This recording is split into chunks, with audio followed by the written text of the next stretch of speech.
Suscríbete a nuestro canal TVC Play y activa las notificaciones. Los titulares son presentados por Banco Atlántida. Continúa la feria de préstamos con las mejores tasas y beneficios para ti. Solicita tu préstamo hoy. La empresa Energía Honduras se adelanta en la estrategia de buen pleito y en exclusiva. Telenoticias le presenta la nota enviada al CIADI en Washington, donde denuncia al Estado de Honduras de expropiación indirecta. Ricardo Roa, representante de EEH en Honduras, denuncia que Arturo Corrales está detrás de la estrategia contra el consorcio porque los viejos dueños quieren volver a controlar y sacarlos del juego. Expertos se preguntan quién será el operador que sustituirá a EEH, al indicar que la ENE ya demostró su fracaso y que de concretarse la intervención, el país se vería muy mal en el exterior y será el nuevo gobierno quien heredará un nuevo problema. En los pasillos de Hondutel, su gerente recorre en solitario unas instalaciones que agonizan en medio de la pandemia. Atrás quedó el bullicio de los reclamos y las cifras en rojo evidencian que la estatal telefónica entró a un coma inducido. Todo listo para la jornada de vacunación para aplicar la segunda dosis de la vacuna rusa a partir de este jueves y la próxima semana, al llegar este domingo las 20,000 dosis restantes procedentes de Rusia. El proceso electoral de noviembre próximo estará caracterizado por la fragilidad del Consejo Nacional Electoral, el uso de programas sociales como extorsión política y la conflictividad social en aumento, advierte el CESPAD. Denuncia de Rixi Moncada sobre colita al presupuesto del CNE que otorga al CIAFI control de la chequera. No es importante, dice Kelvin Aguirre, al rechazar que pierden autonomía. Se produjo para mejorar rendición de cuentas, asegura. Los titulares fueron presentados por Banco Atlántida. Aprovecha la feria de préstamos Atlántida con las mejores tasas y beneficios para ti. Solicita tu préstamo hoy.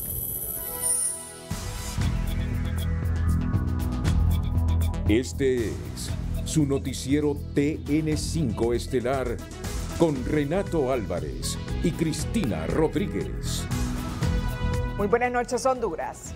Bienvenidos a la emisión de este miércoles 18 de agosto. La noticia del día es presentada por Claro Hogar. Conoce la nueva televisión en todos tus dispositivos con Claro TV, 40 megas por solo $40. Ante la inminente intervención de la Empresa Nacional de Energía Eléctrica, o mejor dicho, Empresa Energía Honduras, EEH, por parte de la Superintendencia de la Alianza Público-Privada, salta la duda entre los entendidos si el nuevo operador será la ENE, misma que demostró ineficiencia al respecto.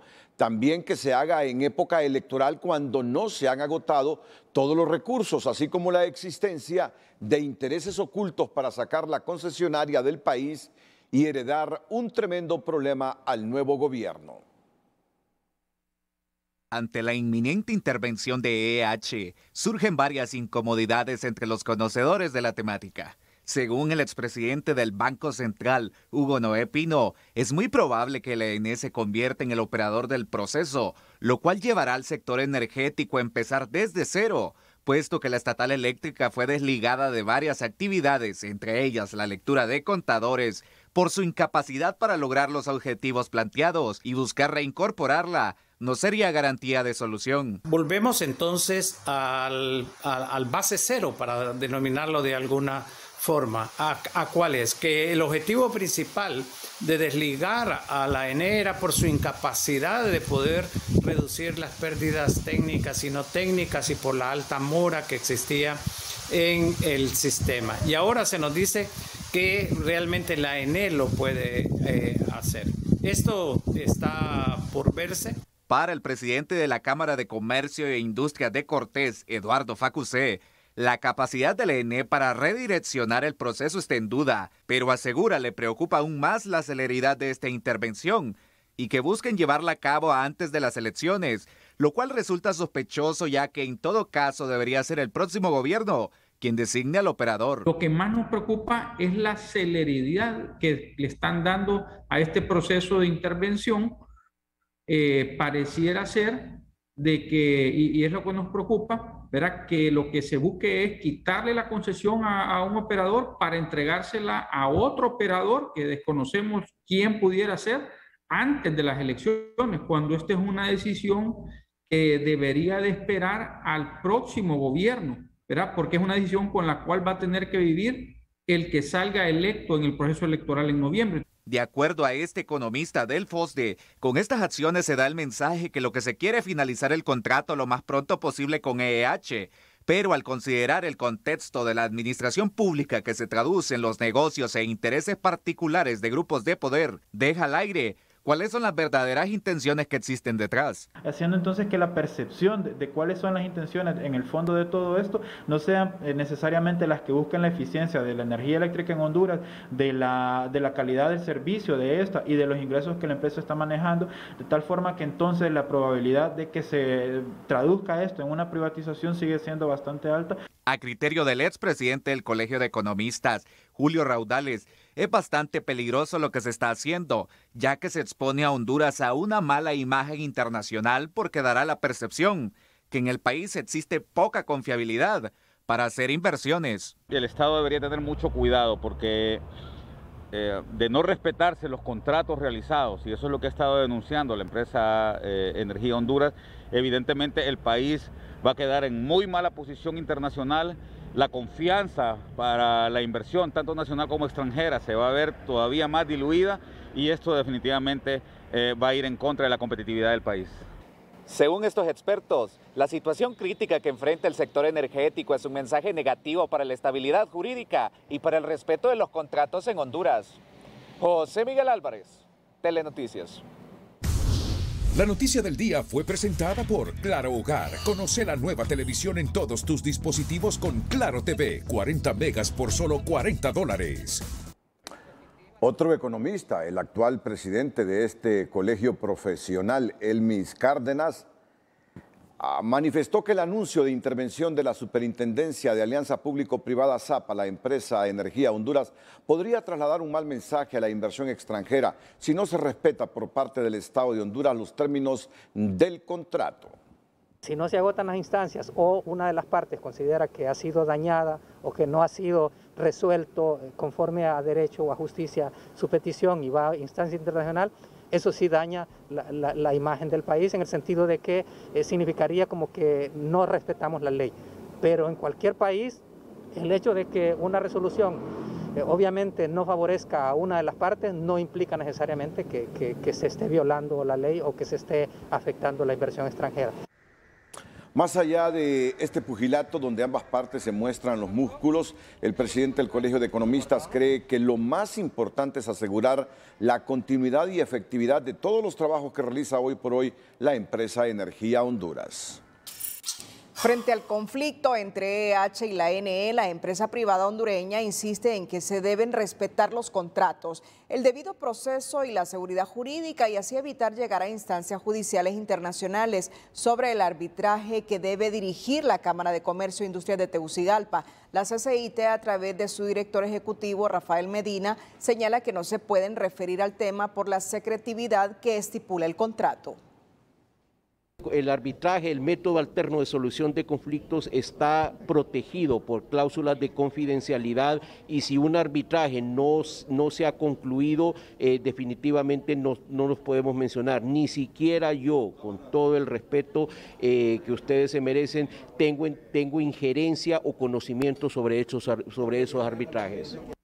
La NE y EEH en las últimas semanas se han visto envueltas en una serie de señalamientos de incumplimientos y ya se dieron los primeros pasos para la intervención de Energía Honduras de parte de la Superintendencia de Alianzas Público-Privada por no reducir las pérdidas técnicas y no técnicas de la NE. El caso de Energía Honduras ya ha llegado a las instancias internacionales, así se lo muestra este miércoles Telenoticias, quien tuvo acceso en exclusiva al documento en el cual la concesionaria colombiana denuncia a Honduras ante el Centro Internacional de Arreglo de Diferencias Relativas a Inversiones CIADI, con sede en Washington, por aplicarle la figura de expropiación indirecta y no de intervención como le anunciara la Superintendencia de Alianza Público-Privada SAP. nos están dejando escritas constancias y procedimientos, decisiones que cada vez nos fortalecen más en nuestra necesidad al final, si nos llevan a eso, a hacer una demanda ante las instancias internacionales. Esta declaración del gerente de la empresa Energía Honduras no es una amenaza, sino una realidad.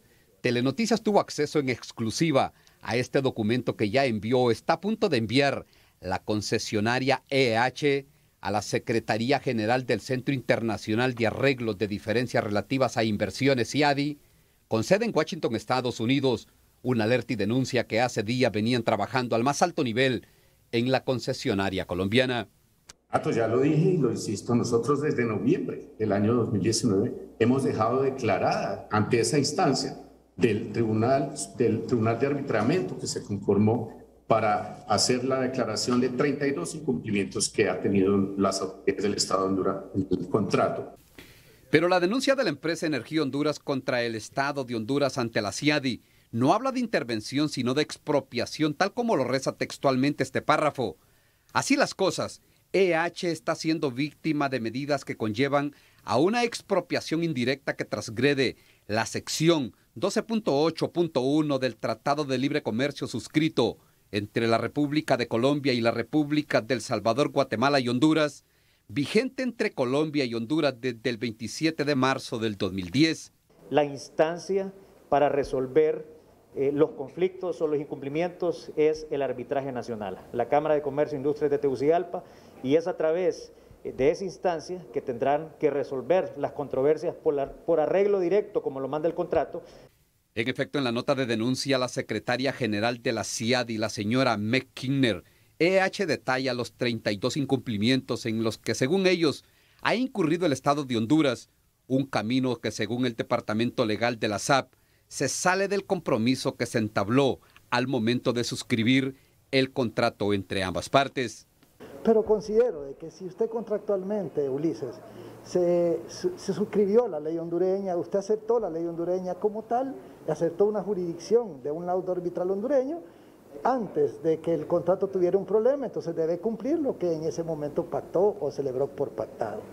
Según el encabezado de esta nota, la misma se redactó este miércoles 18 de agosto en un encuentro de emergencia entre los ejecutivos al más alto nivel de Energía Honduras y el mayor inversionista de esta concesionaria colombiana, que entró casi en silencio al país en las últimas horas. Más allá de esta tirantez jurídica nacional o internacional, los hondureños, pero sobre todo los abonados de la Empresa Nacional de Energía Eléctrica, esperan que todos estos movimientos no sean únicamente para entretener o hacer ruido, para que las cosas sigan igual o peor. Ulises Aguirre, Telenoticias. Bueno, sobre este tema, hoy en Frente a Frente, el gerente de la empresa Energía Honduras ha denunciado que Arturo Corrales Álvarez es el que está detrás de estrategia para sacar del juego a la empresa Energía Honduras. Tendrán sus declaraciones más adelante. Antes, la presencia de la peste porcina africana, cuyos primeros casos se registran en República Dominicana, es señal que ha llegado al continente americano. Y esto obliga a los productores de cerdo en el país a solicitar a la SENASA redoblar las medidas de bioseguridad para evitar su ingreso y daños inimaginables a la economía. Economía Hoy es presentada por Banco de Occidente. Soluciona al instante con nuestro adelanto de salario BDO Adelanto. En alerta se encuentra el país debido a la presencia de la peste porcina africana en el continente americano, la cual ya cobró millones de muertes de cerdos en Asia y unos 1.500 en República Dominicana. Los propietarios de fincas porcinas solicitan a SENASA incrementar las medidas de bioseguridad en puertos, aduanas y aeropuertos para evitar el ingreso de la enfermedad a Honduras, porque las naves dejan desperdicios en el país y urge garantizar una manipulación correcta. ¿Qué se va a hacer con esa basura? Porque si esa basura va a los rellenos sanitarios sin ningún sistema de preparación, de fumigación, entonces por ahí nos puede entrar esta enfermedad que es conocida como PPA y que fue la manera como se introdujo a República Dominicana. La peste porcina se detectó hace menos de un mes en República Dominicana. Por eso solicitan mayor control de los viajeros y piden se prohíba el ingreso de productos de origen porcino, como se ha hecho en países vecinos. Es todo un protocolo sanitario. Es a los viajeros que no traigan ningún producto de origen porcino, subproducto, ¿verdad?, de países donde esté ya la enfermedad. O sea, en este caso de República Dominicana. Ya ha habido fuertes decomisos en Panamá, en Costa Rica y en Guatemala. Honduras consume alrededor de 125 millones de libras de carne de cerdo al año que se importa de los Estados Unidos. Los hondureños producen el 15% de dicha demanda, porque la producción nacional cayó un 17% en el 2021 por los daños de ETA y OTA que arrastró 23.000 vientres porcinos. De ingresar la peste, el hato nacional de cerdos casi desaparecería porque la enfermedad es de alta mortalidad. Y por eso hemos derivado instrucciones para intensificar los procesos de ingreso, tanto de mercancías como de personas al país. Ante la amenaza de la enfermedad, la FENAT y SENASA señalan que no contamina al ser humano y en el caso de los animales son sacrificados y descartados. De que esta enfermedad no es transmitida por consumir productos de origen de los cerdos, ¿verdad? Eso es, en primer lugar, es un virus que sí es muy agresivo. No existe ningún daño para el ser humano, no es transmisible al ser humano, pero el efecto es económico, es decir, nos llega la enfermedad, va a haber una alta mortalidad, una alta morbilidad de la enfermedad y eso nos puede poner en un tema de producción bastante delicado. Actividades de vigilancia epidemiológica para la prevención de la peste y ante cualquier sospecha en las granjas, lo primero es notificar a las autoridades. Economía Hoy fue presentada por Banco de Occidente. Soluciona al instante con nuestro adelanto de salario BDO Adelanto. Un sustancial incremento se registró al mes de junio del presente año en la factura de combustible, lubricantes y energía eléctrica en relación al mismo periodo del 2020, que fue un año atípico por la pandemia. El Banco Central de Honduras reporta una erogación de $516.1 millones al mes de junio del 2020 y al mismo periodo del 2021 la factura alcanzó los 802.3 millones. Representa cerca de 300 millones más en solo 6 meses. Esto obedece a la reactivación económica y otros factores, señala este economista del FOSDE. En principio, la recuperación económica, que tiene que ver con la necesidad de un mayor nivel flujo de transporte, de traslado, que aumenta la demanda del combustible. En segundo lugar, el incremento del parque vehicular también, como ya lo mencionamos, ha aumentado de manera significativa en este año.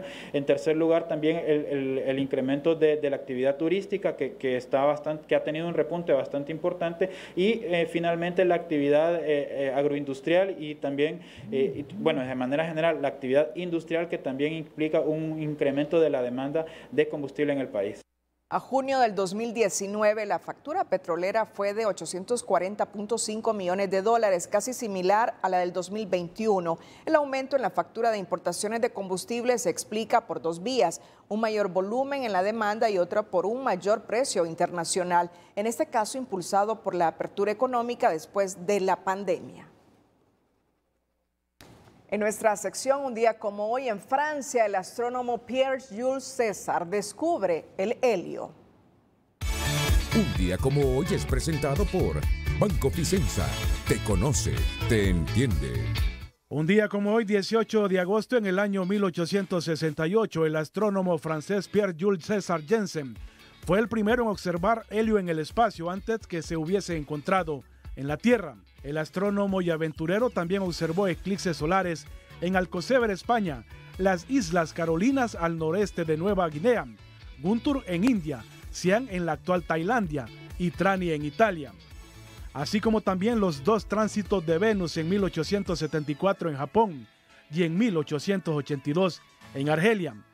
Sin embargo, a pesar de sus expediciones alrededor del mundo, el gran descubrimiento de Janssen fue fuera de la atmósfera.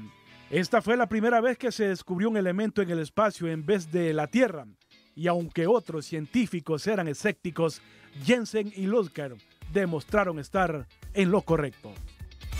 Un día como hoy fue presentado por Banco Ficenza. Te conoce, te entiende. precio del dólar y el euro es presentado por Bacredomatic. Haz realidad tus sueños y estrena auto nuevo hoy. Aprovecha los beneficios únicos de Auto Bacredomatic.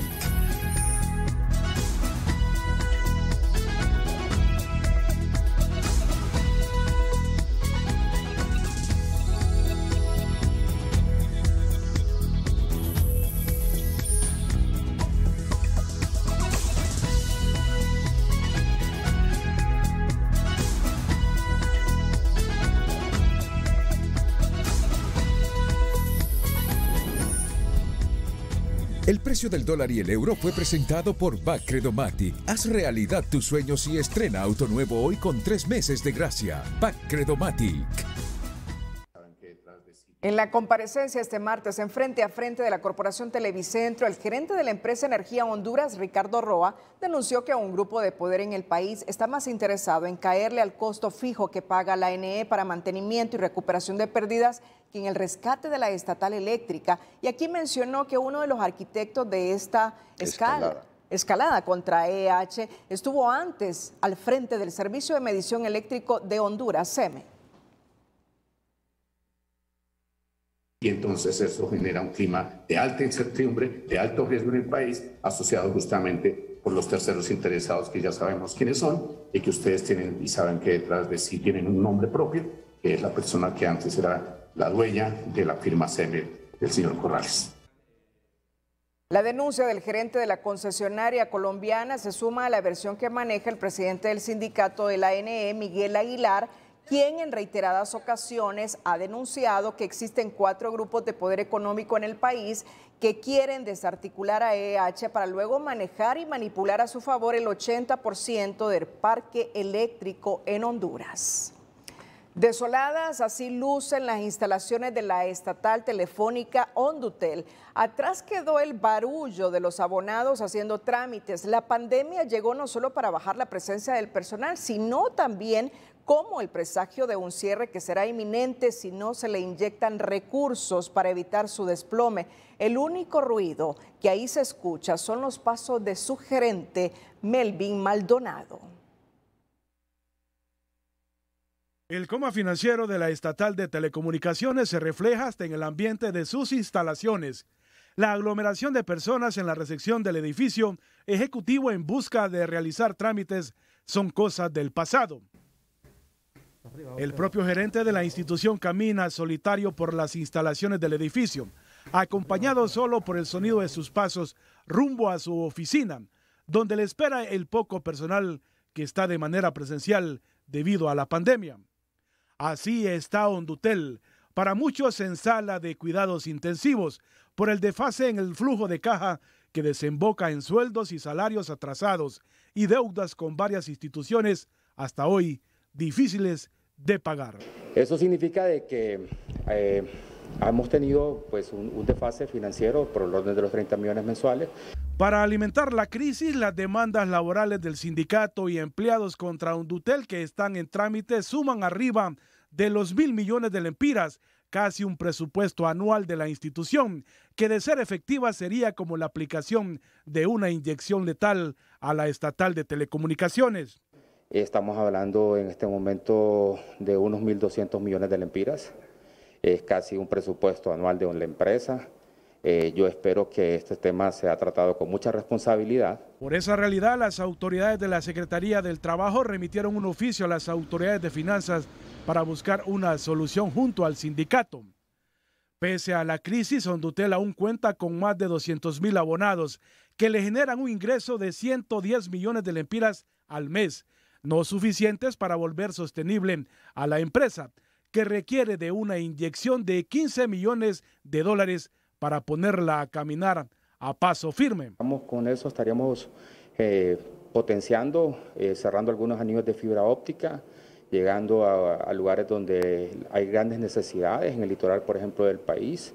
Una buena inyección, posteriormente una buena administración para que pueda generar lo que es el fondo para sostenerse. A lo largo de la historia, Hondutel fue una de las empresas más rentables. Sin embargo, en el pasado reciente, los diferentes gobiernos han querido practicar la eutanasia en la institución, según este economista del norte del país. Lamentablemente nunca ha existido una intención sincera de fortalecerla. La idea es hacerla lo más pequeña posible o incluso desaparecerla para darle lugar a otros intereses económicos que quieren entrar a ese mercado tan rentable. Según las autoridades, actualmente Hondutel cuenta con 2.050 empleados, un 65% administrativos y un 35% técnicos. Y el objetivo es lograr el retiro voluntario de 400 trabajadores en el próximo año para reducir el impacto salarial. Como lo ven, otra empresa estatal fracasada, la empresa hondureña de telecomunicaciones. La empresa que en los 70 y en la década del 80 era la empresa que financiaba todas las precariedades de las instituciones del Estado, con gobiernos militares, con gobiernos civiles, y ahora está hecha un desastre. La empresa hondureña de telecomunicaciones. En nuestra sección de tecnología, los gigantes de Silicon Valley están empeñados en hacer la figura del metauniverso en una realidad. La sección de tecnología es presentada por Jet Stereo Laptop Masters, expertos en encontrarte tu laptop ideal. Varios gigantes tecnológicos de Silicon Valley están interesados en convertir en una realidad lo que conocemos como metaverso o metauniverso. El objetivo es crear un espacio similar a Internet en el que los usuarios a través de avatars digitales puedan caminar dentro e interactuar en tiempo real. En teoría podrías, por ejemplo, sentarte alrededor de una mesa de reuniones virtual con colegas de todo el mundo, en lugar de mirar sus rostros 2D en Zoom, y luego caminar hacia un café virtual para reunirse con tu madre o un amigo que vive al otro lado del país. El metaverso es una plataforma para la creación virtual que se trasladaría a nuestra vida real, pero tiene sus problemas, como por ejemplo la adicción a la tecnología. La sección de tecnología fue presentada por Jet Stereo Laptop Masters, expertos en encontrarte tu laptop ideal. Ahora vamos con el tema de las zonas de empleo y desarrollo económico sede, que es otro tema controversial entre los hondureños. La última reforma al artículo 2 del decreto número 32-2021 relacionado con la sede, para que las empresas que se encuentran en el resto del país puedan domiciliarse siempre y cuando paguen los impuestos municipales y nacionales, obedeció a presiones directas del Fondo Monetario Internacional, según el secretario del Congreso, Tomás Zambrano. Pero otros estiman que esa iniciativa sigue siendo inconstitucional y busca beneficiar a determinadas alcaldías y ablandar las posiciones ciudadanas en su contra. La polémica en torno a las zonas de empleo y desarrollo económico sede crece. Ahora la controversia nace a raíz de la reciente reforma al artículo 2 del decreto número 32-2021, que señala que las empresas que se encuentren operando en el resto del país podrán domiciliarse en una sede siempre y cuando sigan pagando los impuestos, tanto nacionales como municipales, que han pagado hasta el momento de su cambio de domicilio. El secretario del Congreso Nacional, Tomás Zambrano, explicó a Telenoticias que esta reforma se produjo por presiones directas del Fondo Monetario Internacional, ante el impacto que implicaría que las empresas no domiciliadas en una sede e interesadas en hacerlo dejaran de pagar impuestos municipales y nacionales. Según Zambrano, la reforma también dará apertura a los gobiernos locales para negociar el pago de tasas y contribuciones con las empresas dentro de la sede, lo que asegurará que los gobiernos locales sigan teniendo ingresos. Pero esto es peligroso, según este experto, y abre una nueva puerta a actos de corrupción. Introduce un elemento sumamente peligroso, que es la negociación entre las sedes, las corporaciones municipales y las empresas de tasas impositivas. Eso abre la puerta a la corrupción y, lógicamente, en el caso de las sedes, a la impunidad, según la normativa que el Comité para la Adopción de Mejores Prácticas está queriendo aplicar, como que si ellos fueran el soberano, el pueblo. En la AMON afirman que no tienen de momento una postura definida respecto a la sede, pero aceptan que la reciente reforma es un buen punto de partida para analizar el tema. Un buen tema de alivio para empezar a discutirlo, aceptarlo o no, es sin duda alguna esa reforma que se hizo. A partir del 25 de agosto vamos a poner a los municipios a que se enteren de las dos posiciones que se están dando en el país y que ustedes ya las conocen, ¿verdad? Tanto las que manejan los sectores de sociedad civil como los que manejan el sector gobierno, y ponerlo sobre una balanza para que al final es cada municipio el que va a decidir, porque ellos son autónomos, la misma ley así lo dice. Para este abogado, la nueva reforma no tiene sentido. Muestra que los tomadores de decisiones a esta altura no tienen claro qué están haciendo con la sede, ni les importan las implicaciones constitucionales, políticas y económicas para el país. No tiene sentido. Supuestamente las sedes son para atraer inversión extranjera.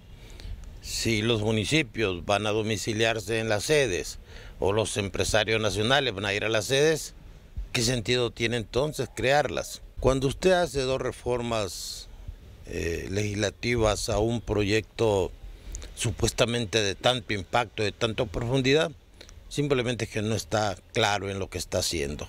Mientras los opositores señalan que tanto la reforma como la ley de la sede es inconstitucional, arbitraria y no ha sido socializada, el más fresco de los dictámenes enfatiza que las empresas que operen en una sede no pueden ser discriminadas en sus relaciones con entes u órganos públicos o privados. El periodista Isaac Alix, nuestro corresponsal en el Departamento Insular de Honduras, nos tiene más elementos sobre esta temática de la sede, porque justamente fue ahí en Roatán donde comenzó esta iniciativa, esta posibilidad de convertir a las municipalidades en zonas de empleo y desarrollo económico. ¿Cómo evoluciona esto en Roatán, Islas de la Bahía? Isaac Alix, buenas noches. Buenas noches, licenciado. Bueno, en pocas palabras podríamos decirle, a raíz del programa que usted sostuvo, creo que la semana anterior en el Frente a Frente, que estuvieron participando el diputado, el alcalde, presidente de la Cámara de Comercio y unos asesores legales acá en Roatán. A raíz de esa reunión, pues hubo una reforma al artículo número 2 de la ley de las sedes, donde ahora exigen a las empresas locales que han decidido pues domiciliarse con las sedes a cumplir con sus tributos municipales y sus deudas pendientes que tienen en las municipalidades para poder inscribirse o para poder estar en una de estas sedes. Y esto pues, licenciado, era como una salida para algunas empresas de librarse del pago de impuestos, pago de bienes inmuebles, pago también de permisos de operaciones, porque al estar acogidos a un régimen de sede, siempre siguen operando dentro del municipio de Roatán, pero ya no tributando a las corporaciones municipales. Y esto ha venido, pues, esta reforma ha venido pues a ponerle un punto, podríamos decirle, para que entiendan de una vez por todas de que tienen que tributar a las municipalidades para poder o saldar sus deudas en las municipalidades para poder pertenecer a esta sede. Antes de pasar con lo que dijo el licenciado Ricardo Merrin, el abogado Ricardo Merrin, presidente de la Cámara de Comercio, cuando inició esto de las sedes acá, licenciado, los 58 acres de propiedad, estas propiedades se pagaron a la municipalidad, los bienes inmuebles, y cuando se declararon sede estaban exigiéndole a la municipalidad que le devolvieran el dinero porque ellos ya eran sede. Entonces la municipalidad nunca les devolvió el dinero que pagaron porque ahora esta ley pues les ampara ante esa decisión. Pero escuchemos lo que dice el abogado Merren. Estamos en el proceso de ver el borrador de lo que va a consistir el proyecto que se puede llegar a discutir para que sea después socializado con la comunidad y conocer pues los detalles, porque hay cosas que, como sabemos, no estamos de acuerdo con el tema de la ley sede, pero sí queremos de que la municipalidad en igualdad de condiciones pueda competir y pueda ofrecerle exoneraciones fiscales, beneficios fiscales a los contribuyentes y a los nuevos contribuyentes que vendrían, que se podrían buscar, ¿verdad? Entonces estamos a la expectativa, ya después de la semana pasada que hubo un frente a frente, Miramos que ya hubo una reforma a la ley SEDES en el artículo 2, dentro de uno de los cuales están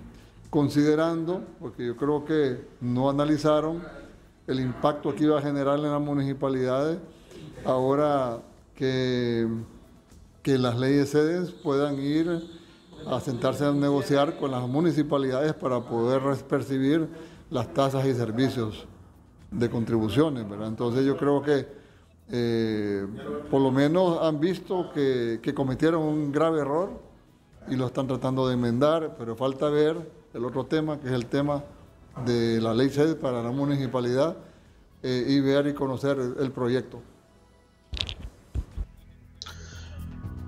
Licenciado, hay dos cosas ya para finalizar este contacto que se están realizando en cuanto a los avances de la municipalidad de convertirse en sede. Uno es que están negociando varios artículos que están en la ley que no precisamente las Islas de la Bahía, específicamente Roatán, no están de acuerdo con ciertos artículos que están en la ley sede. Y el tercer paso sería la consulta previa informada, que es el paso que no hizo el Próspera Sede acá en Roatán, que es la consulta al pueblo para informar que eran las sedes. Sin embargo, las municipalidades sí van a cubrir esos requisitos. Licenciado, eso es lo que podemos informarle desde aquí de Roatán. Si no hay consulta, yo regreso con usted al estudio. No, muchas gracias al periodista Isaac Ali, que es el corresponsal de Televicentro en Islas de la Bahía. Y es importante aclarar y destacar que no es la ley orgánica de la sede la que ha experimentado reformas en el Congreso.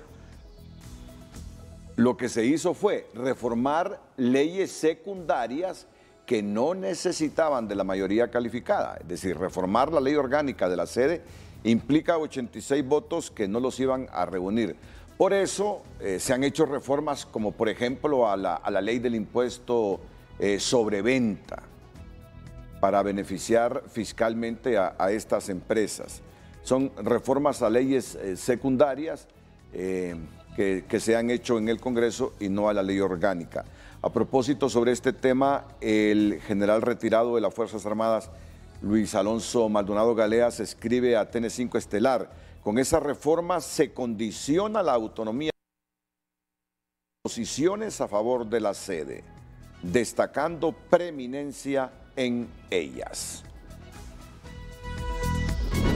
Rixi Moncada denuncia que la autonomía del Consejo Nacional Electoral ha sido violentada por el Congreso Nacional. Entérese por qué más adelante. Antes, en nuestra nota positiva, le contamos de un importante proyecto orientado a prevenir la violencia y frenar la migración irregular que, con apoyo de la USAID, ha decidido instalarse en la región de Santa Rosa de Copán. La noticia positiva es presentada por Pan Rural. Con respeto y confianza inspiramos cambios que generan desarrollo. Pan Rural, el amigo que te ayuda a crecer. La Fundación de Desarrollo de Honduras, FUNADE, fue creada hace 38 años y a partir de hoy tendrá presencia en el occidente del país, ya que se inauguró las oficinas aquí en Santa Rosa de Copán. Los ejes de FUNADE en la ciudad copaneca van enfocados a la prevención de la violencia y la migración, ayuda humanitaria, atención psicológica, capacitaciones de autoestima y emprendimiento. En los municipios de Santa Rosa, Nueva Arcadia, Copán Ruinas y también Santa Bárbara y Gracias Lempira. Hay dos proyectos que maneja FUNADE que se van a implementar en el occidente de Honduras. Uno es con fondos de USAID, que se llama Proyecto Génesis. Trabaja la prevención de la violencia, la migración y el desarrollo de oportunidades de empleo para los jóvenes. Y el otro proyecto es con fondos de UNICEF. Es un proyecto para prevenir también los daños que causa la violencia armada en muchas comunidades y atender el tema de migración, que funciona mucho el occidente por ser una zona de tránsito. La idea de FUNADE es el desarrollo económico y social de Honduras, así como dice el nombre, la Fundación Nacional para el Desarrollo de Honduras, no solamente una que otra comunidad. Entonces parte de la estrategia de crecimiento de FUNADE ha sido ampliar nuestro alcance. FUNADE empezó a raíz de un sueño de emprendedores que querían llevar desarrollo económico y desarrollo social a Honduras, logros que se han obtenido gracias a uno de sus socios, como lo es USAID. En el occidente del país, René Rojas, Telenoticias. La noticia positiva fue presentada por Banrural. Con respeto y confianza inspiramos cambios que generan desarrollo. Banrural, el amigo que te ayuda a crecer.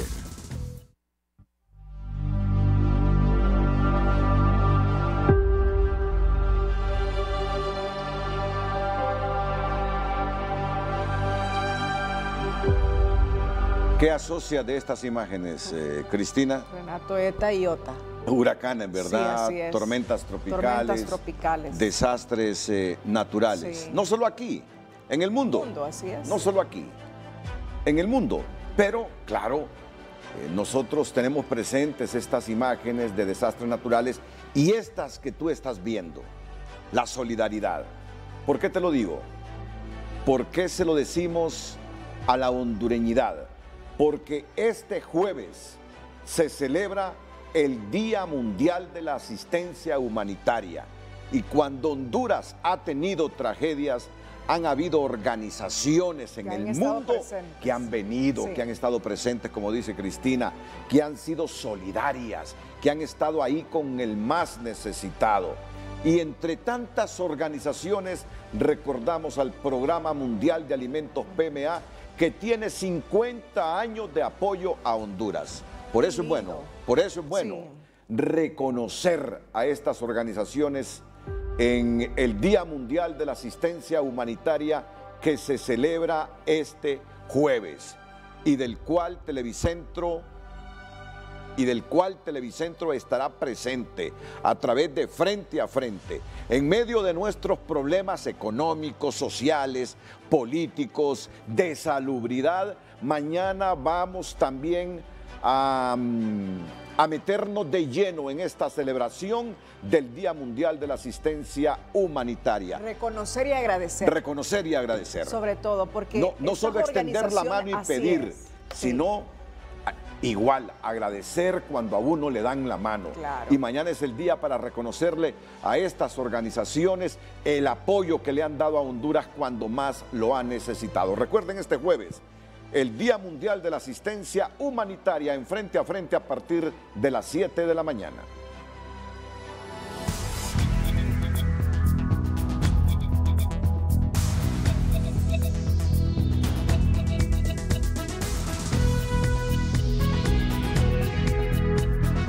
La consejera electoral, Rixi Moncada, sostuvo que la autonomía de ese organismo ha sido violentada con la colita que le pusieron a la ampliación presupuestaria aprobada en el Congreso, donde le quitan la potestad de emitir pagos de forma directa.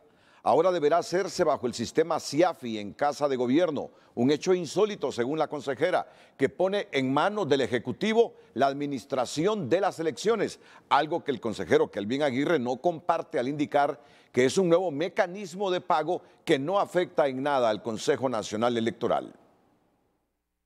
Se abre una nueva polémica previo al proceso electoral del próximo 28 de noviembre, al solicitar la consejera electoral Rixi Moncada al Congreso Nacional enmendar la disposición en el decreto del presupuesto complementario de las elecciones generales, donde se le autoriza al Poder Ejecutivo a aprobar los cheques de las compras y contrataciones que realiza el Consejo Nacional Electoral.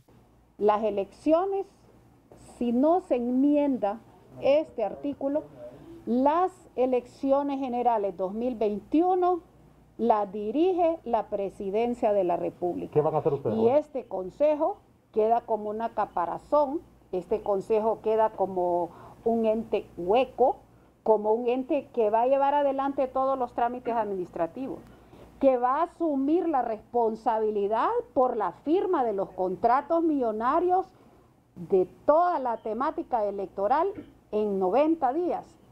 Pero que los pagos no tiene autoridad, no tiene autorización para hacerlo, sino que esos pagos se van a ordenar desde Casa Presidencial el día y la hora que Casa Presidencial lo estime. Moncada sostiene que esa disposición destruye la autonomía e independencia del máximo órgano electoral, ya que es inconstitucional, posición que la difiere el consejero Kelvin Aguirre. Este mecanismo de pago no limita la gestión del Consejo Nacional Electoral, no limita todos los procesos de selección y adjudicación, de contratación de bienes, servicios por parte del Consejo Nacional Electoral, sino que es un mecanismo que ese fin da a todos los entes contralores para que sean auditables todos los pagos que se realizan, dejan una trazabilidad. El Congreso Nacional salió al paso de la denuncia de Moncada al asegurar que el decreto fue analizado por la Comisión de Dictamen, donde estaban los representantes de los partidos Nacional, Liberal y de Libre. Entonces toda la administración le corresponde al Consejo Electoral, ellos hacen todo. Simplemente mandan la orden de pago y finanzas pagan. Entonces eso es inconstitucional. Entonces, por eso le digo que a ella le dijeron que estaba malo eso, entonces ella se puso a llorar. Pero estamos en campaña política, entonces se permite eso, ¿verdad? Y uno con mucho respeto viene y le dice, bueno, está en su derecho, pero no lo compartimos, ¿verdad? Porque las cosas se hicieron a través de una comisión de dictamen, donde estaban los representantes del Partido Liberal, los representantes del Partido Libertad y Refundación, y el Partido Nacional, y se aprobó el dictamen, y después llega al Pleno del Congreso Nacional y se aprueba también, con el voto de los liberales y con los votos de los libres. Inestrosa agregó que el CIAFI sigue los lineamientos establecidos en el artículo 355 de la Constitución, por lo que no es inconstitucional que realice los pagos. El diputado nacionalista Samir Molina aseguró que la denuncia de la consejera Rixi Moncada carece de fundamentos, ya que esa disposición viene a eliminar los tradicionales trámites burocráticos y el pago de coimas. La comprendemos, usted quiere manejar las cosas como en el pasado, al estilo arcaico, cuando los funcionarios le decían a los proveedores, no te firmo un cheque si no me das coima. Eso ya es parte del pasado. Entendemos que usted está muy acostumbrada a sacar dinero junto con Mel Zelaya en carretillas en el Banco Central. Eso ya es parte del pasado. Ahora hay un ordenamiento y hay un sistema de registro de proveedores y se garantiza la disponibilidad de fondos. Molina agregó que el sistema CIAFI no interfiere en lo absoluto la autonomía del Consejo Nacional Electoral, quienes son los responsables del proceso general de noviembre. El diputado del PINU, Luis Redondo, denunció que al momento de aprobar el polémico decreto para el presupuesto complementario al CNE, se silenció el audio de la sesión virtual. El Pleno del Congreso no tuvo conocimiento de una parte de este dictamen que aparece publicado en la Gaceta. Es decir, se le dio lectura a una gran parte, a otra parte le pusieron mute, no se escuchó nada y después siguió leyendo Renan Inestrosa. Lo someten a votación, claro, todos votamos por unanimidad. ¿Cómo no íbamos a votar por unanimidad si se trataba de un proyecto de decreto para aprobar los fondos para que se pudiera realizar el proceso democrático de las elecciones? En tanto, el prosecretario del Legislativo, Renan Inestrosa, explicó que todo queda grabado en las sesiones legislativas y se puede verificar. Simplemente tiene que irse a las grabaciones. Si se interrumpió un poquitito, porque hoy falla los sistemas, el internet a veces falla, si se interrumpió un poquito, al final uno sale aclarando que la redacción del dictamen es conforme a como lo tienen ustedes, los compañeros diputados en sus ordenadores, a como está en la pantalla en este momento. Entonces ya con eso se salva, porque se está haciendo la aclaración. Inestrosa aseguró que Redondo es de los parlamentarios que informan mal a la consejera Rixi Moncada. El jefe de la bancada del Partido Liberal, Mario Segura, en entrevista a HRN afirmó que fueron dos proyectos diferentes los que se aprobaron en el Congreso Nacional en relación a la ampliación presupuestaria del Consejo Nacional Electoral y el decreto de emergencia para compras directas, y dijo estar sorprendido por la denuncia de Rixi Moncada porque los liberales no acompañaron ese decreto modificado. Son dos proyectos totalmente diferentes. El proyecto que se aprobó en el Congreso, donde se aprueba el presupuesto, lo revisó también el Consejo Nacional Electoral y lo revisamos nosotros. El proyecto que ustedes están hablando y el que está hablando la consejera Rixi es un proyecto que se metió de reformas a las normas presupuestarias. Ese es otro tema, ¿verdad? Pero no confundamos aquí a la población diciendo de que nosotros los diputados a través de la ley del Consejo Nacional aprobamos que el presidente manejara ese dinero. No, eso es totalmente falso. Se aprobó un proyecto y luego en otra reunión metieron otro proyecto para reforma presupuestaria y ahí es donde está incluido lo que está apuntando la consejera Rick. Segura dijo que pedirán a la presidenta del CNE, Ana Paola Hall, se pronuncie conforme a ley sobre la denuncia hecha por la consejera Rixi Moncada. Mire, a mí me gustaría escuchar al Pleno del Consejo Nacional Electoral, porque la ley es clara y dice que todo lo que se trate en el Consejo se tiene que hacer a través de una manera consensuada. No he escuchado la opinión de Ana Paola Hall, voy a llamarla porque yo desconozco el tema. Recuerde que hubo una reunión en la cual no estuvo la bancada del Partido Liberal y supuestamente ahí se introdujo esta reforma presupuestaria. Asimismo, agregó que el presupuesto fue aprobado y Finanza buscará las partidas para ir desembolsando los dineros que serán ocupados en el proceso electoral. Al acercarse el día de los comicios generales para un nuevo cambio de autoridades, los analistas aseguran que Honduras va a unas elecciones muy frágiles, donde la autonomía del Consejo Nacional Electoral sigue siendo lesionada. Los programas sociales son usados como un mecanismo de extorsión política y la conflictividad social va en aumento. Las elecciones generales del próximo mes de noviembre se encuentran en una zona de alto riesgo para este experto. Destaca que la autonomía del CNE está siendo cortada desde el Ejecutivo y que ciertas reformas solo representan garantías mínimas de transparencia. Hemos llegado a un momento bastante complejo en el cual el proceso electoral y en lo que se refiere a la modernización del proceso de votaciones, que tiene que ver precisamente con la contratación del TREP, que tiene que ver con la contratación de lectores de huella, en buena medida queda bajo el control del Ejecutivo. Según este analista, la opacidad en torno a las elecciones está a la orden del día e iniciativas gubernamentales puntuales como los programas de asistencia social están siendo usados como una forma de extorsión política para manipular el proceso.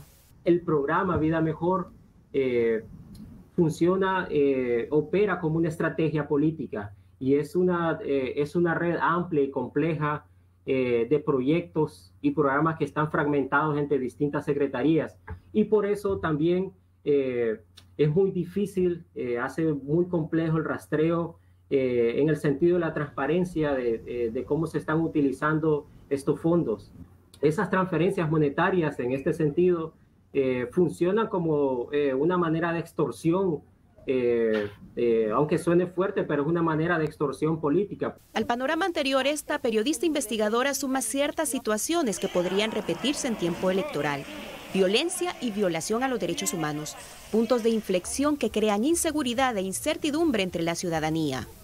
Punto importante es el nivel de militarización que puede generarse o que se está dando en el país y que lo estamos viendo en este contexto.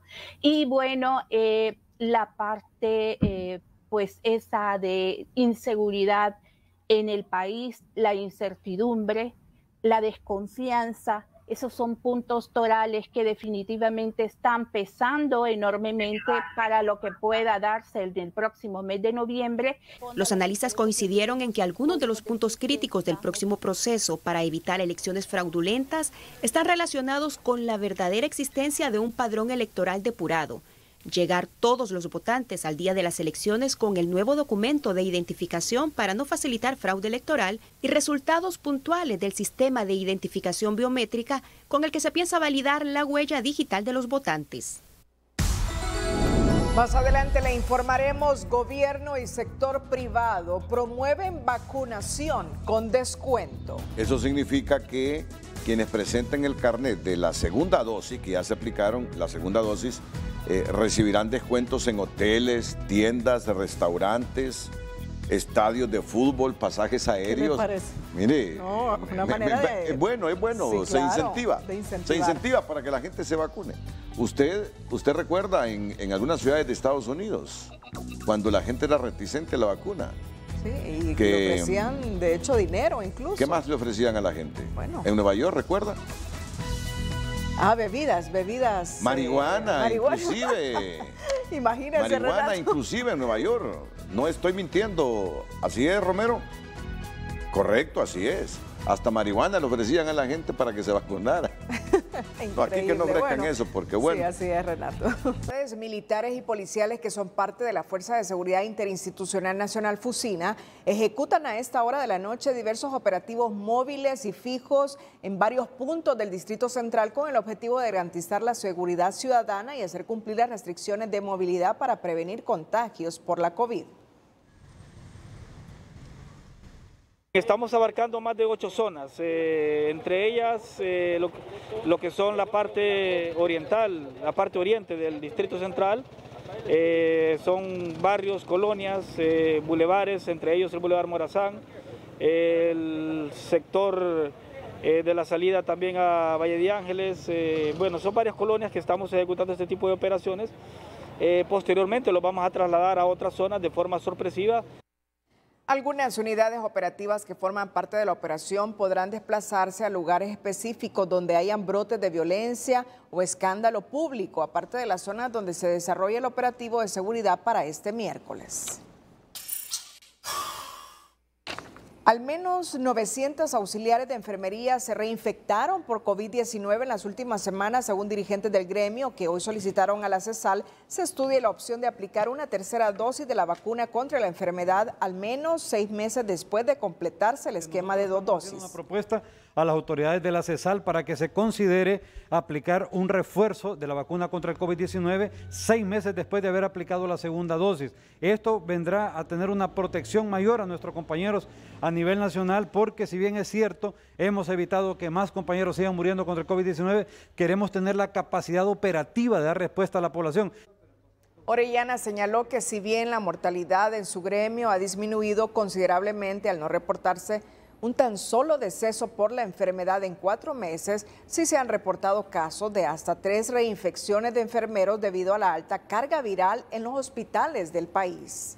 Sectores privados y del gobierno de Honduras acordaron impulsar la vacunación en toda la geografía nacional, ofreciendo descuentos en hoteles, tiendas, restaurantes, estadios de fútbol y pasajes aéreos para las personas que acrediten con su respectivo carnet que han recibido segunda dosis de vacunas contra la COVID-19. Se trata de un incentivo para que todos los hondureños se interesen por las vacunas y acudan a los centros autorizados para recibirlas, ahora que hay disponibilidad en el país y porque las variantes del coronavirus son más agresivas. Los incentivos para las personas que acrediten un esquema completo de vacunación ya están vigentes, aseguró el presidente de la Cámara de Turismo en Honduras, Canatur, Epaminondas Marinakis. Pero fíjate que le sugerimos que deben ser específicos, ¿verdad? ¿En qué lugares? ¿En qué lugares hay descuentos para quienes... para quienes presenten el carnet de vacunación completa? Claro. Me dice Raquel Romero, ¿y de cuánto será el descuento? ¿Cuánto? Lo que sea, Raquelita, tampoco hay que exagerar. Lo que sea, lo que sea. Ya es un incentivo, sí. ¿Verdad? Ya es un incentivo. Muy bien, continuamos. Las autoridades de salud informaron que más de 36,000 capitalinos serán vacunados a partir de este jueves y la próxima semana con la segunda dosis de la vacuna rusa Sputnik V, cuyo último lote de 20,000 dosis llegará este domingo para completar las 40,000 dosis adquiridas con el fondo ruso. El anuncio de la llegada de las 20,000 dosis restantes del segundo componente de la Sputnik V modificó el calendario de vacunación ya establecido por la Secretaría de Salud para este jueves. Ahora se aplicará según la fecha de inoculación de la primera dosis, es decir, si la primera vacuna se aplicó el 19 de mayo, su cita es para el 19 de agosto. Si fue el 20 de mayo, su cita es para el 20 de agosto y así consecutivamente. El segundo componente de la vacuna se aplicará 90 días después del primero, por lo tanto, la única forma de que se lleve a cabo es respetando cuándo fueron vacunados. Por lo tanto, los que se vacunaron el 19 de mayo les corresponde el 19 de agosto. El 20 de mayo, 20 de agosto, 21 de mayo, 21 de agosto, 24 de mayo, 24 hasta llegar al 29 de agosto. De las 40,000 dosis, al menos 33,600 se aplicarán en la capital en 11 centros de vacunación entre peatonal y vehicular. El resto en las regiones sanitarias de Cortés, San Pedro Sula y Valle, a los adultos mayores y personal de primera línea faltantes de completar su esquema. Para San Pedro Sula, estaremos anunciando que estaremos en la Universidad Católica y la aplicación de la vacuna será peatonal. Para la región de Cortés estaremos en La Naval, en Ciudad Mujer en Choloma y en el Centro de Salud Inés Rápalo en Villanueva. Asimismo, en el departamento de Valle estaremos informando el punto exacto donde se dará la vacunación, pero también será durante los días jueves y viernes. El coordinador de gobierno, Carlos Madero, aseguró que con la llegada de las 40.000 dosis del segundo componente, se garantiza el cumplimiento en tiempo y forma según los lineamientos del PAI del esquema completo de la Sputnik V, pese a la incredulidad de algunos. De tal forma que estamos dando inicio a este proceso de vacunación de la segunda dosis de Sputnik V, garantizándole a los hondureños que la van a tener. Y queremos reforzar este mensaje porque pareciera que hubiesen hondureños que apostaban a que no llegaría esta vacuna.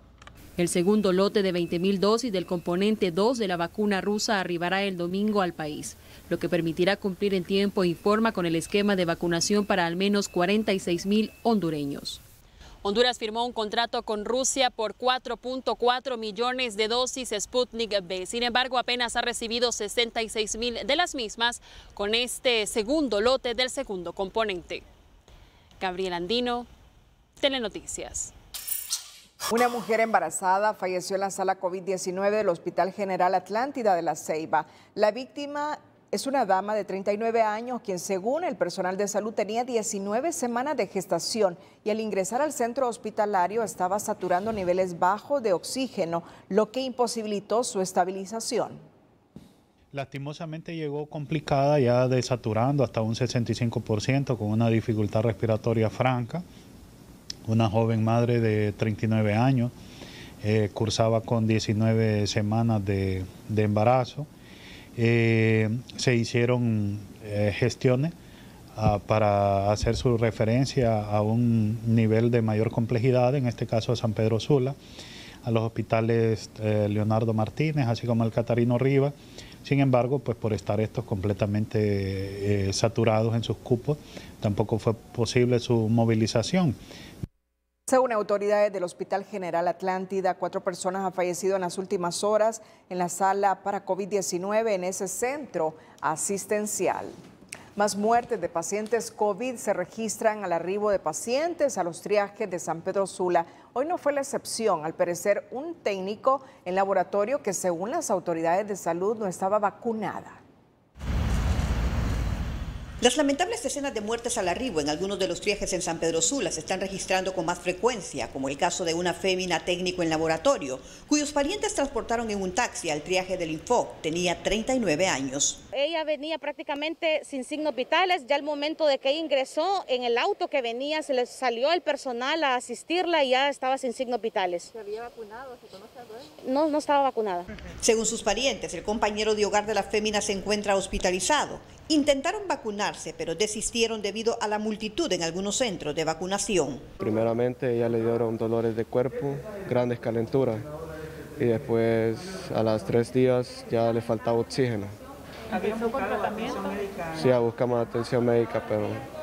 Las autoridades de salud solicitan a la población que no debe bajar la guardia con las medidas de bioseguridad. Con la aparición de nuevas variantes de preocupación, como lo es la variante Delta, que nosotros hemos enviado 50 muestras al Instituto Conmemorativo Gorgas, que es un instituto de investigación en Panamá, para determinar si las muestras que enviamos encontramos la variante Delta. Ya en Honduras están circulando las 3 variantes. La primera que encontramos fue la alfa, que es la del Reino Unido. Luego encontramos la de Sudáfrica, la beta y la gamma, que es la de Brasil. Consideran que hay una apatía de la población para vacunarse. La apatía de la población, porque tenemos centros habilitados para vacunación. Hacemos el llamado a aquellas personas que únicamente han puesto su primera dosis, que acudan por su segunda dosis para completar el esquema ya de vacunación, adquirir inmunidad y ese factor protector que necesitamos para poder evitar contagiarnos. Los contagios que se están reportando cada día reducen aún más la capacidad hospitalaria y en los triajes, varias personas permanecen en las salas de estabilización en espera de un cupo en un hospital. La policía de Comayagua investiga el saqueo de 2 centros de salud en esa ciudad, en los cuales incluso se han robado 2 freezers que contenían 300 vacunas contra la COVID-19. En los últimos días se ha registrado el robo en 2 centros de salud del municipio de Comayagua, el Centro Integral de Salud Napoleón Bográn, que no es la primera vez que lo asaltan, y el Centro de Salud Emanuel, ubicado en la colonia Escoto. En las últimas horas la Policía Nacional ha recibido lo que son 2 denuncias de 2 robos al Sésamo Emanuel y al Sésamo Napoleón Bográn. La Dirección Policial de Investigaciones ya abrió una investigación sobre estos robos. Esperamos tener respuesta para darle a la ciudadanía. De igual manera, recordarle que si algún vecino de ese lugar vio algo, la información es valiosa para nosotros, llamar al 9111, ya que es confidencial. Del Centro de Salud de Manuel se llevaron la refrigeradora que guardaba más de 300 vacunas de la COVID-19, entre otros enseres. Que habían asaltado el centro de salud, se llevaron las refrigeradoras, la vacuna no se la llevaron, pero se echó a perder porque la sacaron de la refrigeradora y quedó en el piso. Ventiladores, refrigeradoras, ventiladores, y la verdad no hemos entró la policía para hacer la revisión. Una laptop, un chimbo, una estufa de gas, ventiladores, refrigeradoras, bases de lámparas, megáfonos, grapadoras, oxímetros, nebulizadores, básculas de piso, sin olvidar las más de 300 vacunas que se arruinaron por falta de refrigeración, es parte de lo que se llevaron de los Sésamos en Comayagua. Sandra Pérez, Telenoticias. Inundaciones en Catacamas, producto de las últimas lluvias en el país, nos informa el periodista Alex Ordóñez. La tarde y noche de este día, una fuerte tormenta con actividad eléctrica sorprendió el municipio de Catacamas, dejando aproximadamente unas 150 viviendas inundadas con pérdidas materiales. Allí el agua me da la cintura dentro de mi casa, se cayeron unos palos y le cayó encima el maíz y él me lo arrastró el maíz. Esta noche voy a dormir parado porque no hay dormida. Sí, la niña chiquita acá se los jugó, ¿ves? Porque yo le digo, mira hija, le digo yo, corre, y los costó revivir la niña. ¿Ves? Tenía yo un cemento y tenía otras cosas, y la ropa todo se me mojó. Entonces directamente estamos damnificados. Según los pobladores de este municipio, estos casos se dan por el mal estado de las calles. Y es una situación bien incómoda para nuestro barrio, porque las vías están en muy mal estado, pues no estábamos preparados para esta lluvia de tanta magnitud. No, y no me quedo aquí porque a medianoche va a llover más y a tarde ¿para dónde voy a agarrar? Si aquí no hay salida, esas calles se llenan. No, el mal manejo de estas calles, que aquí nunca le pueden dar mantenimiento. Los cuerpos de socorro de este municipio de Catacamas se trasladaron a barrios y caseríos para poder salvaguardar la vida de los pobladores. Hemos tenido lo que es diferentes damnificados, ¿verdad? En la ciudad de Catacamas. Hemos estado visitando diferentes barrios, ¿verdad? De la zona sur de Catacamas. Y es que son muchas las familias damnificadas en este municipio de Catacamas por las fuertes lluvias y vientos rachados. Alex Ordóñez, Telenoticias. El estado del tiempo es presentado por Tigo, smartphones 4G LTE para todos. Compra el tuyo con más internet desde 1.299 lempiras. Hola, ¿qué tal? Feliz noche para todos. Quiero iniciar presentándoles estas imágenes que se suscitaron en Ucrania. Los habitantes de una comunidad se quedaron aterrados cuando esta nube, espectacular desde la parte meteorológica, pero para ellos calificada como terrorífica, se posicionó sobre esta ciudad y posteriormente desató un torrencial aguacero que no habían visto en los últimos años. Y así fue calificada, como una nube terrorífica, algo que nunca habían visto. Es parte de los fenómenos extremos que se están desencadenando. A propósito de fenómenos extremos, todo esto que ustedes ven es el huracán Grace, que tiene vientos esta noche de 130 kilómetros por hora. Es un fenómeno que está pasando a algunos kilómetros de nosotros y que va directo hacia la península de Yucatán, México. Pero tal como lo habíamos advertido, sus bandas se están estirando hacia el territorio nacional y de forma indirecta nos están dejando lluvia y actividad eléctrica dispersa en el territorio hondureño desde esta tarde en algunas regiones. En horas de la noche también se están reportando chubascos, mientras el oleaje ya se vuelve bastante picado en toda la costa pacífica de Centroamérica y en el litoral caribe hondureño. Así que extremar precauciones para las próximas horas.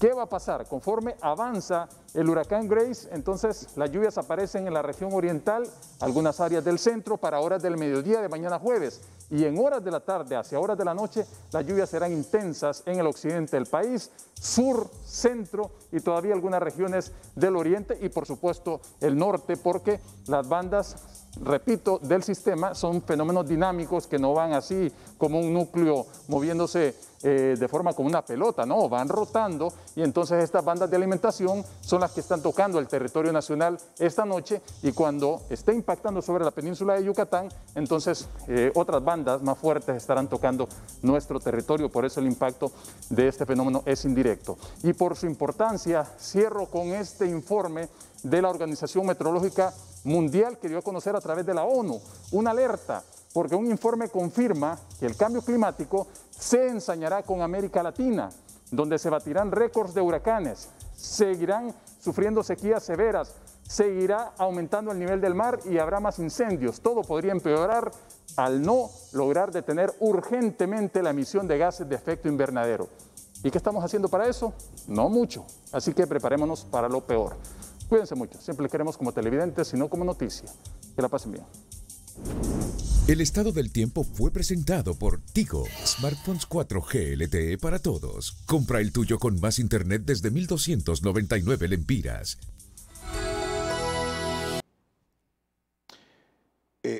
Luis Zelaya en su cuenta de Twitter ha publicado que hoy participó vía Zoom en el foro Honduras, Democracia y Narcoestado, organizado por el Instituto Interamericano para la Democracia en Miami. Y dice que en el mismo dejó claramente establecido que Honduras es un narcoestado, que el narcotráfico no es un tema político ni ideológico, hay corrupción y narcotráfico en gobiernos de izquierda y de derecha como Honduras, los vínculos con el narcotráfico y la infiltración en el engranaje político hondureño con financiamiento de campañas a candidatos a cargos de elección popular no es solo de este gobierno, viene de mucho tiempo atrás e incluye tanto al Partido Nacional como al Partido Liberal y desde antes que una facción de este se convirtió en libre. Juan Hernández fue un proyecto político del crimen organizado y los carteles de la droga según la Fiscalía del Distrito Sur de Nueva York. Estados Unidos es corresponsable de que Juan Orlando Hernández siga en el poder, anteponiendo intereses geopolíticos por sobre la lucha contra el narcotráfico y la corrupción.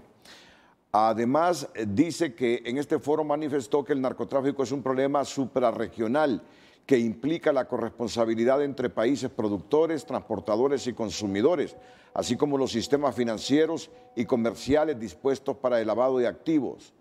Es un problema de seguridad regional, sobran indicios de sus vínculos con el narcotráfico e imposible pensar o siquiera imaginarse que desconocía las actividades de narcotráfico a gran escala que su hermano Tony Hernández realizó durante 14 años según fue comprobado en juicio y por el cual fue sentenciado a cadena perpetua a más de 30 años. Mientras el crimen organizado mantenga secuestrado el país, no importa bajo qué ideología política o partido político, la corrupción, desigualdad, pobreza, falta de institucionalidad, estado calamitoso en salud, criminalidad, educación y empleo, pues la migración irregular será inevitable hacia USA, principalmente España, México y otros países.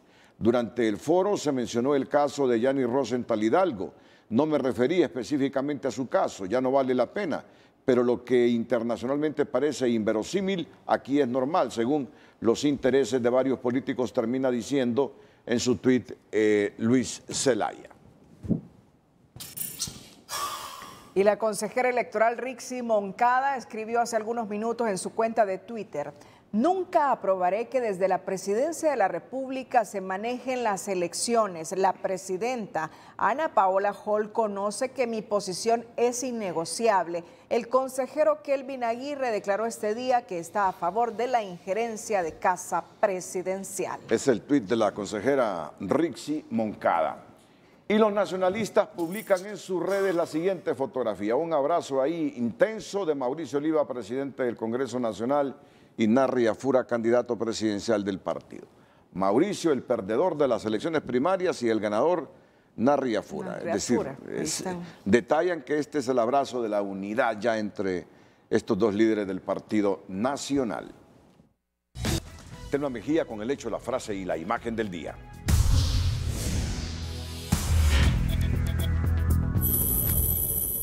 Energía Honduras ha comenzado a tomar acciones internacionales al denunciar a Honduras ante el Centro Internacional de Arreglo de Diferencias relativas a inversiones CIADI en el marco del Tratado de Libre Comercio de Colombia y el Triángulo Norte, bajo la figura de expropiación indirecta y no de intervención como ha manejado la Superintendencia de Alianzas Público-Privadas SAT. Así ven los expertos el uso de las transferencias monetarias de los programas sociales en épocas electorales. Esas transferencias monetarias, en este sentido, funcionan como una manera de extorsión, aunque suene fuerte, pero es una manera de extorsión política. Los talibanes en Afganistán empiezan a mostrar su rostro al reprimir con violencia las primeras manifestaciones en su contra, mientras las mujeres están llevando la peor parte en esta nueva pesadilla.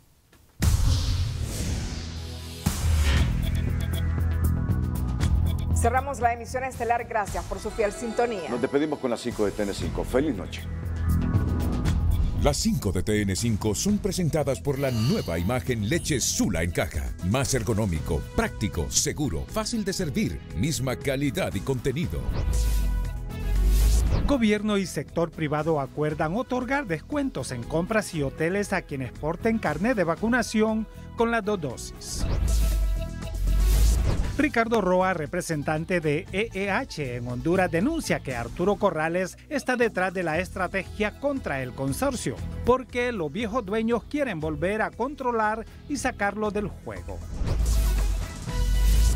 Expertos se preguntan quién será el operador que sustituirá a EEH al indicar que la ANE ya demostró su fracaso y que de concretarse la intervención, el país se vería muy mal en el exterior y será el nuevo gobierno quien heredará un nuevo problema. En los pasillos de Hondutel, su gerente recorre en solitario unas instalaciones que agonizan en medio de la pandemia. Atrás quedó el bullicio de los reclamos y las cifras en rojo. Evidencian que la estatal telefónica entró a un coma inducido. Denuncia de Rixi Moncada sobre colita al presupuesto del CNE que otorga al CIAFI control de la chequera. No es importante, dice Kelvin Aguirre, al rechazar que pierden autonomía. Se produjo para mejorar rendición de cuentas, asegura. Las 5 de TN5 fueron presentadas por la nueva imagen Leche Sula en caja. Más ergonómico, práctico, seguro, fácil de servir, misma calidad y contenido.